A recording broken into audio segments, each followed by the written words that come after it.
You've heard of soft glam until you get something that looks like this. Sometimes glam is hard and it can go wrong. Don't wipe it off. Let me show you how to blend it into this. I am using a small blending brush. This is one of my favorite brushes of all time.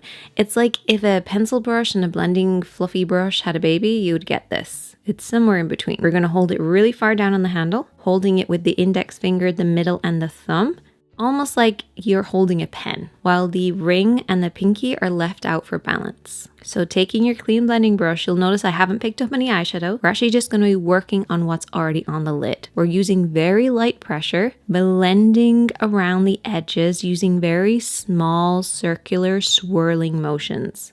Focus on softening the harsh lines rather than blending too much across the lid. Try to actually avoid going into those darker parts a little bit lower. Leave that depth there and concentrate just on the edges. That's what keeps it a smoky eye and prevents it from getting too muddy. You also don't want to let this drift up too high.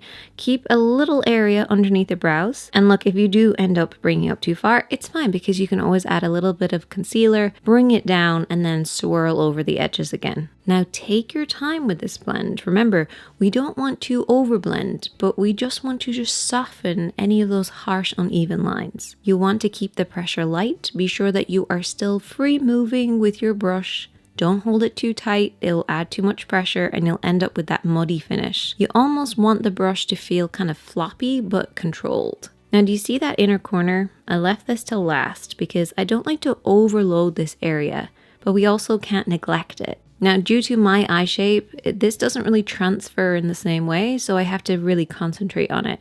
I look down in a mirror and I do very light swirling motions. I am holding the brush a little bit higher and a little bit tighter this time, but I'm only grazing the skin. And I'm actually moving my eye around so I can kind of feel for the eye shape. And this way I'm just going to blend out that area. Now we have a blended mess, but let's improve it even more. Take your favorite contour, midtone, or transition shade. They're basically all the same thing, just everybody has a different name for them. Now switch to another clean blending brush. Yes, we need another brush, unfortunately. You're going to be blending over this same area using this brush.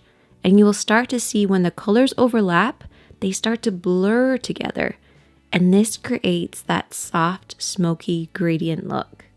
Again, try not to blend over those dark areas. Leave that depth where it is and concentrate just on those edges.